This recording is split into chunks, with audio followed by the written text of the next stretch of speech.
솔로몬 왕이 사람을 보내어 히람을 두르에서 데려오니 그는 납달리 지파 과부의 아들이요 그의 아버지는 두루 사람이니 그의 대장장이라. 이 히람은 모든 논일의 지혜와 총명과 재능을 구비한 자이더니 솔로몬 왕에게서 와서 그 모든 공사를 하니라. 아멘. 네. 오늘 또 이렇게 순모임 때 저희가 묵상하는 시간 같습니다. 묵상을 다하는 모든 청년분들 축복합니다. 오늘 저희가 열왕기 이제 상 묵상을 하는데 열왕기상 이제 매일 성경 그 본문을 가지고 10월까지 가을 동안 2달 동안 이제 묵상을 합니다. 열왕기 상하 저희가 배경이랑 좀 여러 가지 좀 소개를 드리면은 이제 다윗 왕의 통치 말기인 BC 970년부터 남유다가 바벨론에 끌려가 또 풀려나는 BC 560년까지의 역사를 이제 열왕기 상이 다루고 있습니다. 사울 왕이 이제 초대 왕인데 사울부터 성경에 기록된 이제 이스라엘 역사에 등장한 왕은 총 42명입니다. 그런데 이제 사울과 다윗, 솔로몬까지 한 나라 통일 이스라엘이 이제 이루어졌었고, 솔로몬이 죽은 다음에 계속해서 저희가 예레미야 때도 본 것처럼 남유다와 북이스라엘 이렇게 나뉘어져서 이 나라가 이제 진행이 됩니다. 남유다는 르호보암이라는 이제 왕이 통치를 하게 되고 북이스라엘은 여로보암이 통치를 합니다. 그런데 남유다에는 이제 2지파가 있고 북이스라엘은 10지파가 있습니다. 12지파에서 이렇게 나눠졌습니다. 남유다 2지파 누구라고 했었죠? 남유다 유다와 베냐민 지파 이렇게 2지파가 있고 나머지 10지파가 이제 북이스라엘로 갔습니다. 왕의 숫자를 좀 볼 텐데 북이스라엘은 이제 그 포로로 끌려가기 전에 한 200년의 기간 동안 19명의 왕이 배출되고요. 남유다는 335년 동안 이제 20명의 왕이 이제 배출이 됩니다. 그래서 좀 이제 산수 이렇게 문제를 드릴 텐데 북이스라엘이 이제 200년 동안 19명의 왕이 있었으면은 평균적으로 한 명당 몇 년씩 통치를 했을까요? 3, 2, 10년 정도 되죠. 네. 그럼 남유다는 이제 335년에서 이제 20명의 왕이 있었으니까 한 명당 평균 몇 명이죠? 한 16명 정도 되었습니다.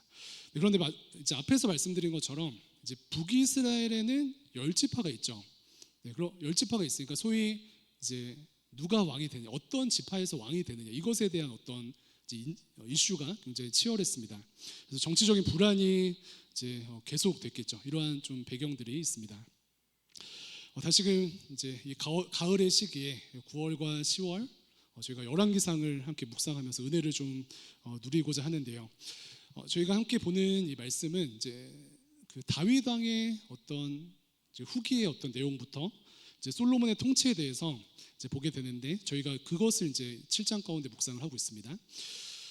먼저 이제 왕들을 이제 평가하는 좀 기준을 좀 볼 텐데 왕들을 이제 성경에서 평가를 하겠죠. 이 왕이 좋은 왕이다 혹은 나쁜 왕이다 이제 평가를 하는데 사실은 어떤 관점에 의해서 이 왕을 평가하느냐에 따라서 이 왕의 평가가 완전히 달라집니다. 예를 들어서 의사 선생님 같은 경우 이제 병원에 가서 의사 선생님 같은 경우는 이 의사 선생님의 예리함에 대해서 초점을 맞추면은 그분이 얼마나 예리한가에 따라서 좋은 의사 선생님이다 혹은 나쁜 의사 선생님이다 좀 잘 모르신다 무디다라고 이제 평가를 할 수도 있고, 근데 관점이 예리한 어떤 실력이 아니고 친절함이라고 한번 생각을 해볼게요. 친절함이라는 관점을 가지고 이 의사 선생님의 좋고 나쁨에 대해서 평가를 하면은 그분이 이제 불친절하게 되면은 실력과 상관없이 좋지 않은 의사다라고 이렇게 평가가 되겠죠. 그래서 출발이 무엇이냐면은 누군가를 어떤 관점에서 평가하느냐 그 관점의 차이가 그 사람의 평가를 다르게 한다라는 것입니다. 성경에 등장하는 왕들의 평가가 마찬가지인데 세상적인 이제 관점에서 좋은 왕은 어떤 왕이죠? 이제 그 고대까지 생각 안 해봐도 우리 현대를 봐도 어떻습니까? 대통령을 생각하거나 리더를 생각할 때 좋은 리더다, 좋은 대통령이다라고 할 때 세상적인 관점은 어떻습니까? 강한 나라를 만드는가, 그리고 부유한 나라를 만드는가 이것에 따라서 이 왕의 통치의 어떤 평가를 좋은 왕이었다 혹은 나쁜 왕이었다 이렇게 평가할 수 있을 것 같아요. 그런데 이 열왕기상은 관점의 어떤 차이가 있는데 세상적인 관점에서 왕을 평가하는 것이 아니라 하나님의 관점 그리고 예언자적 관점으로 왕들을 평가해요. 그러니까 솔로몬이 뭐 소위 부유하였다 혹은 솔로몬이 뭐 지혜가 많았다 이런 것으로 세상적인 관점으로 평가하지 않고 하나님의 시선에서 평가를 합니다. 그 기준이 무엇일까요? 다시 세상에서는 뭐 돈이 많았냐 혹은 강했냐 이것으로 왕의 좋고 그름을 평가하는데 하나님의 관점은 무엇일까요? 바로 하나님을 잘 믿었냐. 좀 구체적으로 이야기하면 하나님만을 믿었는가. 반대로는 세상의 우상을 잘 척결했는가. 이것에 따라서 그 왕이 좋은 왕인지 나쁜 왕인지 이제 평가하게 되는 것입니다. 더 쉽게 이야기하면 그 왕이 통치하는 기간 가운데 살아계신 하나님만을 사랑했는가? 살아계신 하나님만을 두려워했는가? 아니면 세상을 사랑하고 우상을 사랑하고 세상을 두려워하고 우상을 두려워했는가? 이 관점의 차이가 있다는 것이에요. 이거 좀 빌드업하고 있는데 그럼 솔로몬이 어떻게 평가를 받았을까? 빌드업하고 있습니다. 먼저 우리 자신한테 한번 질문해 보면 좋겠습니다. 사랑하는 청년 성도 여러분, 먼저는 여러분들은 하나님의 관점으로 우리를 바라봤을 때 여러분들의 청년의 때 지금 20대를 통과하고 30대를 앞두고 있는 또 30대 통과하시는 청년의 때에 하나님 앞에서 어떻게 평가될 것 같습니까? 다시금 세상의 관점에서 솔로몬을 보면은 짱이에요. 근데 예언자적 관점, 하나님의 관점에서는 질문이 생깁니다. 그렇다면 여러분들의 젊음의 때는 하나님 앞에 어떻게 평가되겠습니까? 세상의 관점에서는 좋은 청년의 기준이 좋은 학교에 들어갔다, 혹은 좋은 직장에 들어갔다, 혹은 뭐 주관적이지만 인싸다, 뭐 이런 여러 가지 좀 기준들이 있을 텐데 하나님의 관점은 다르겠죠. 세상의 관점에서는 학교가 어디야, 뭐 직장이 어디야, 뭐 친구가 많은 이런 이제 기준인데 하나님의 관점에서는 좋은 학교를 들어갔는가, 혹은 좋은 직장에 들어갔는가, 혹은 얼마나 사람들에게 인기를 많이 끌었는가를 뛰어넘어서 무엇이죠? 다시금 앞서 왕들의 평가를 비교했을 때 살아계신 하나님만을 믿었는가? 세상을 사랑하고 세상을 두려워하는 삶을 살아갔는가?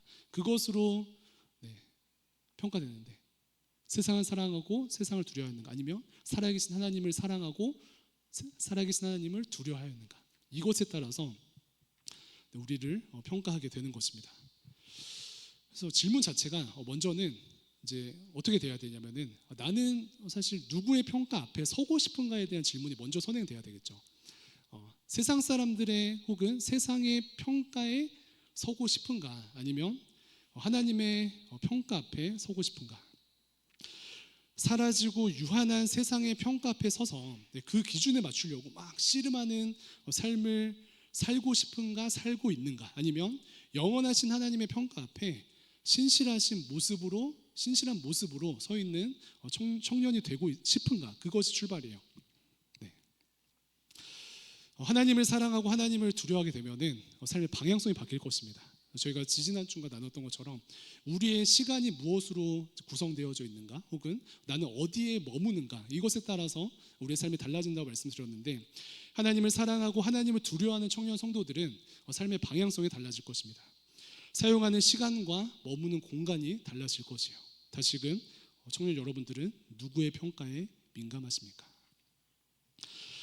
우리가 한창 묵상하고 있는 이 7장은 이제 솔로몬 왕이 예루살렘 이제 성전을 건축하는 과정을 기록하고 있습니다. 오늘 본문 말씀인데 그런데 앞서 소개한 기준에 따르면은 이 솔로몬의 성전 건축이 하나님 앞에서 어떻게 평가를 받을 것 같습니까?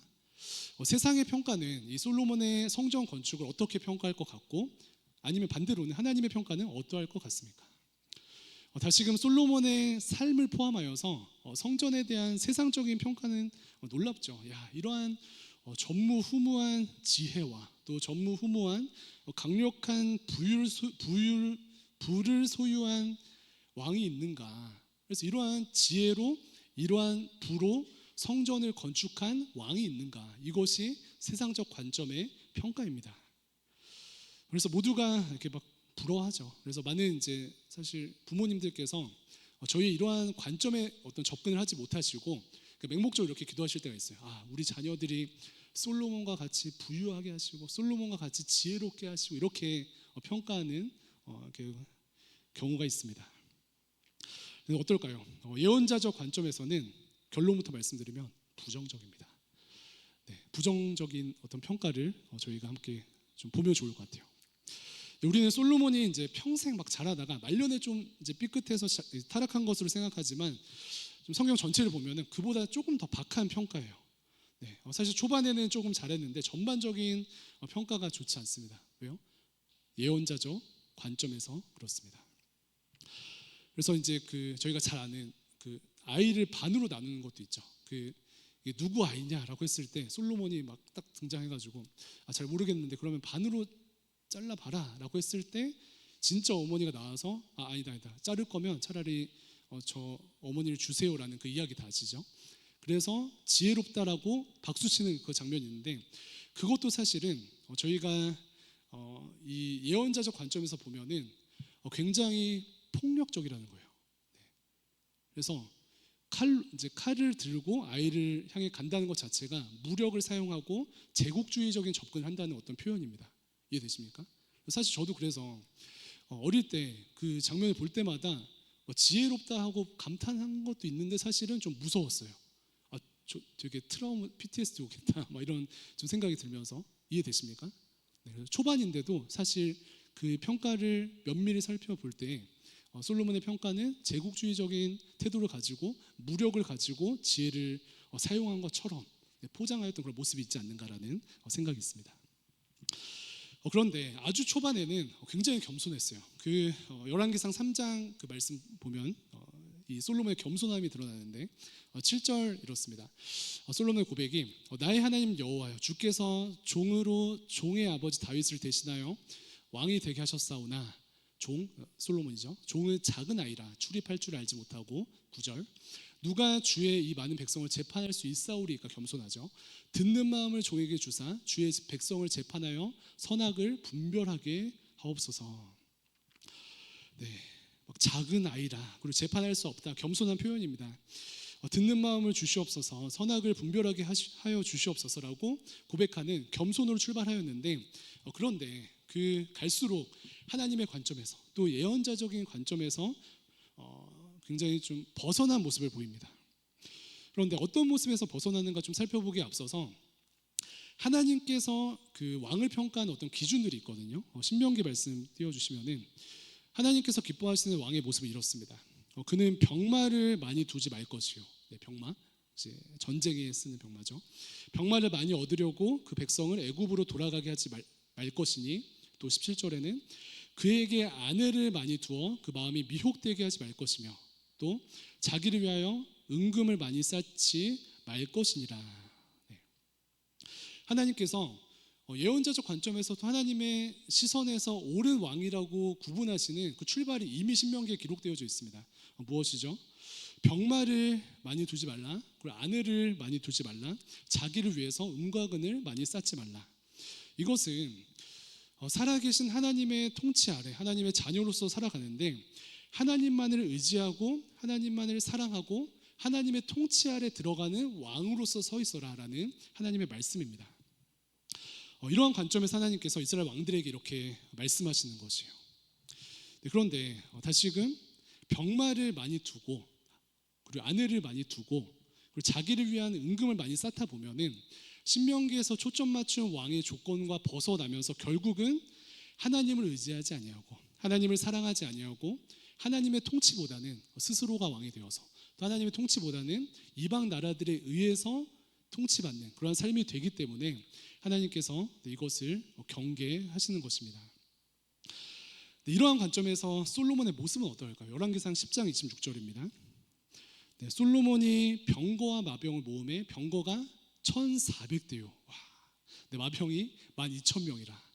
병거성에도 두고 예루살렘 왕에게도 두었으며. 이후 11장 3절도 띄워주시겠어요? 두 번째 명령에서 왕은 후궁이 700명이요 첩이 300명이라. 네, 그 여인들이 왕의 마음을 돌아서게 하였더라. 앞서 신명기 말씀에서는 하나님만을 의지하고 그런 삶을 살게 하기 위해서 왕에 대한 하나님께서 인정하시는 어떤 조건들을 이야기하셨는데, 솔로몬의 모습 어떻습니까? 어떻게 해요? 병거를 많이 두고 후궁을 많이 두었습니다. 아니나 다를까 3절을 보니까 많은 소위 이방 후궁들을 두었던 솔로몬은 이방 후궁들에 의해서 마음이 흔들렸어요. 네, 점점 하나님의 뜻과는 다른 세상의 모습으로 살아갔습니다. 네, 그리고 결국 7절에 산당까지 지어요. 네, 그래서 이런 맥락에서 제가 그 믿음 좋은 청년들끼리 연애하라고 하는 게 이런 맥락이에요. 이방 이제 후궁들이 솔로몬을 막 유혹하는 거예요. 유혹해가지고 아니 하나님은 하나님이냐, 여기 와서 같이 섬기자. 아니 뭐 하나님은 하나님이에요. 저기 다른 좀 신전도 짓고 이런 이제 유혹이 있거든요. 네, 이런 측면들이 있습니다. 네, 우리 모두는 하나님 앞에서 죄인일 수 있지만 하나님께서는 그래도 모든 어떤 인생들을 평가하실 때 선했다 혹은 악했다라는 평가가 있을 것이에요. 그런데 솔로몬 왕은 다시금 한번 저희가 눈꺼풀을 이제 콩깍지라고 하죠. 콩깍지를 좀 떼고 한번 볼 필요가 있을 것 같아요. 솔로몬 왕은 우리가 생각할 만큼 무조건 혹은 하나님의 시선에서 선한 왕이었는가? 네.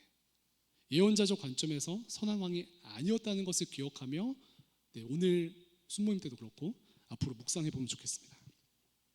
이러한 맥락에서 이제 성전 건축을 바라보는데 성전 건축을 하는데 이제 그 과정을 이제 오늘 어제 오늘 이제 기록을 하고 있거든요. 그런데 그 성전 기물을 이제 제작하는 사람으로 누구를 데려오는가 보니까 두롯 사람 히람이라는 사람을 데려와요. 누구라고요? 두롯 사람 히람. 13절 14절에 이렇게 소개하는데 잘 보세요.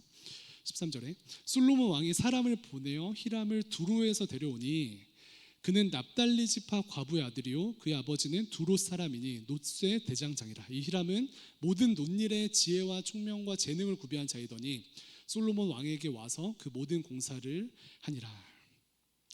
먼저는 이제 그 14절 말씀 띄워주시면은 모든 논일의 지혜와 총명과 재능을 구비한 자더라. 구비하였다는 것은 넘쳐 흐르다, 오버플로하다는 뜻이거든요. 그렇기 때문에 여러분들의 속한 곳에서 뭐 교회일 뿐만 아니라 나에게 주어주신 모든 전공에 열심을 다하고 은혜를 구하면 하나님께 쓰임 받는다는 메시지가 있습니다. 네, 그런데 오늘 초점 맞출 것은 다른 것이에요. 무엇이냐면 히람이라는 사람이 이제 성전 기물을 만드는 것에 쓰임 받았는데 정체성을 무엇이라고 합니까? 첫째 줄에 그의 아버지는 두롯 사람이니 어머니는 이스라엘 납달리 지파입니다. 그래서 정체성을 볼 때 이스라엘 혈통 반, 이제 이방 혈통 반이죠. 그래서 이제 전문가인데 두로에서 데려왔다고 할 때 좀 질문이 생기지 않습니까? 솔로몬이 이제 성전을 지으려고 두로의 전문가를 데려왔는데 성경은 무엇을 이야기하냐면 이 전문가는 어디의 전문가였냐면은 이방 바알 신전을 만드는 전문가입니다. 네, 이방 바알 신전을 만드는 전문가가 하나님의 성전을 건축하는 것이에요. 위험 요소라고 할 수 있죠. 그래서 이제 묵상하면서 이제 본문에 큰 물두멍, 뭐 야긴과 우리가 잘 아는 야긴과 보아스라는 두 기둥, 또 물두멍을 받친 송아지 형상 이런 것들이 아름다운 형상이라고 해석하기보다는 이방 신전에 어떠한 것들을 끌어왔구나, 굉장히 위험한 요소이구나 이렇게 접근할 때 솔로몬의 삶을 해석할 수 있습니다. 네, 물론 우리도 이제 막 교회 건축할 때 그러면 무조건 막 교회 건축을 전문적으로 하시는 분들만 교회 건축을 해야 되냐 이렇게 뭐 생각할 때 아닐 수 있죠. 네, 이제 세상 건축물들을 잘 건축하시는 분들이 건축하시는 경우도 있습니다. 음향도 마찬가지로 예전에 제가 코람데오 또 이렇게 섬길 때 저희 아는 이제 지체 분들 중에 소위 세상 기획사에서 굉장히 음향을 잘하시는 분이 와서 이제 한번 튜닝해 주신 적이 있거든요. 그래서 굉장히 유익을 얻은 것이 있는 것처럼 꼭 뭐 세상적인 지혜가 적용돼 안 되냐 이런 것은 아닙니다. 그런데 이런 좀 느낌인 것 같아요. 이방 신전을 만든 사람이 솔로몬의 성전을 지었다는 것은 예를 들어서 대강교회 이제 맨 위에 지붕에 뭐라고 써 있는지 아십니까? 문구가 써져 있어요. 아셔요? 문구 써 있는 거 모르셨어요? 뭐라고 써 있냐면은 파란색 이제 지붕에 예수님은 세상의 구원, 하나님은 사랑이시다 이렇게 써 있거든요. 보시면서 뭐 은혜 받으세요. 그런데 예를 들어 솔로몬 성전에 이방 신전의 전문가였던 그 사람을 데려왔다는 것은 마치 이와 같을 것 같아요. 예수님은 세상의 구원, 하나님은 사랑이시다. 옆에 부자 되세요. 이렇게 써 있는 거예요. 이해되십니까? 네, 부자 되세요. BC 카드 뭐 이렇게. 네, 그런 느낌이 이제 혼합되는 어떤 위험이 있기 때문에 경계해야 된다. 이런 느낌입니다. 뭐 워십을 하는데 안무에 막 클럽 안무가 들어가 있어. 막 진짜 화려한 클럽 안무가 그러면 안 되겠죠. 뭐 이런 좀 느낌이요. 네, 솔로몬의 성전 건축 이처럼 세상의 가치가 혼합되는 모습이 있었습니다. 그래서 다시금 우리가 히람처럼 노새 모든 일에 능통한 좋은 도구로 서 있어야 하지만 그럼에도 불구하고 하나님께서 기뻐하시는 가치를 가지고 정결한 모습으로 하나님의 뜻을 이루는 도구로서 쓰임 받을 것인가, 아니면은 혼합된 대로 그것을 막 뭐 자유라고 생각하면서 은혜라고 생각하면서 하나님의 사역 가운데 혹은 하나님 나라를 이루는 것에 혼합시켜서 주님을 슬프시게 드릴 것인가, 우리가 결정하게 되어야 할 줄로 믿습니다. 네, 성전을 짓는 이제 출발부터 사실 중심이 달랐어요. 이제 솔로몬이 다윗 왕의 후손으로 성전을 이제 짓는 어떤 특권을 갖긴 했는데, 솔로몬이 이제 자기가 거하는 궁전을 짓고 또 이제 성전을 짓고 이제 두 가지를 같이 짓는데, 이 궁전을 짓는 것과 성전을 짓는 것에 대한 태도와 노력이 다릅니다. 이제 크기와 면적이 있어서도 궁전이 이제 성전보다 2배 가까이 돼요. 네. 그리고 이제 건축 기간도 2배 가까이 됩니다. 예를 들어서 성전을 짓는 것에는 7년이라는 시간을 쓰는데 왕궁을 짓는 것에는 13년이나 씁니다. 이것을 이제 이렇게 보여주죠. 여러분들이 이제 특히 뭐 연애하시는 분들은 남자친구 여자친구한테 쓰는 시간과 부모님께 쓰는 시간을 비교하면은 마음을 알 수 있잖아요. 네, 그러니까 이제 부모님들이 서운해하시잖아요, 맞죠? 아닙니까? 네, 이런 측면들을 봤을 때 솔로몬이 자기 왕궁에 13년을 들였는데 성전에는 7년을 들였어요. 네, 마음이 반토막입니다. 네, 사랑하는 청년 성도 여러분, 여러분들의 삶 가운데 하나님을 위해서 드리는 시간과 혹은 하나님 앞에서 또 이제 그걸 빼서 이렇게 2배로 드리는 세상의 이름 무엇입니까? 네, 반면교사 삼아서 하나님께서 기뻐하시는 것에 우리의 시간과 마음을 드림으로 또 영광 돌리는 우리의 삶이 되었으면 좋겠습니다. 네, 말씀 정리할 텐데요. 우리의 삶을 어떤 관점에서 보느냐에 따라서 평가가 달라집니다. 이스라엘 왕들도 이 왕의 어떤 결론을 보았을 때 세상적 관점 혹은 제국주의적인 관점에서 그 왕을 평가하느냐, 아니면 하나님의 관점 또 예언자적 관점에서 보느냐에 따라서 천지 차이입니다. 솔로몬 지혜의 왕이다, 그리고 솔로몬 부유하여서 축복받은 왕이다라는 평가를 하게 되지만 사실은 말씀드린 것처럼 하나님 앞에 애매한 것이 많은 왕입니다. 네, 히람이라는 전문가와 함께하지만 이 또한 지혜 내면에 있는 이방 신전의 우상 숭배를 가져온 시도라고 할 수 있습니다. 네, 그래서 우리가 가진, 하나님께서 우리에게 허락하신 여러 가지 부유함과 하나님께서 여러분들에게 선물로 주신 모든 지혜가 하나님 안에 있어야 합니다. 네, 그러할 때 그것이 완성되게 되는 것입니다. 그래서 우리가 기도할 때 하나님, 나는 하나님만을 경외하며 또 살아계신 하나님만을 사랑하며 또 하나님을 두려워하며 또 그 은혜를 이 땅 가운데 흘려보내는, 그래서 하나님께서 기뻐하시는 하나님 나라를 이루는 그러한 삶을 살게 하시고 그러한 축복의 통로로 저희들을 사용하여 주시옵소서. 이렇게 기도하는 저 여러분들 되시기를 주님의 이름으로 축원드립니다. 기도하겠습니다. 네, 감사합니다. 세상에 여러 가지 또 평가들이 있는데 이 시간 겸손히 하나님의 은혜 앞에 나아갑니다. 또 하나님의 시선 앞에 나아갑니다. 세상적 관점, 제국주의적 관점에서 아버지 삶의 모든 영역들을 선택하는 것이 아니라 하나님을 사랑함으로 또 하나님을 두려워함으로 아버지 오늘 하루를 살아가게 인도하여 주시고 그런 나를 통하여서 주님 영광 받아 주시고 이 악하고 음란한 세대 가운데 하나님의 신실하심과 정결하심이 흘러갈 수 있도록 함께하여 주시옵소서. 감사드리며 살아계신 예수님의 이름으로 기도합니다. 아멘.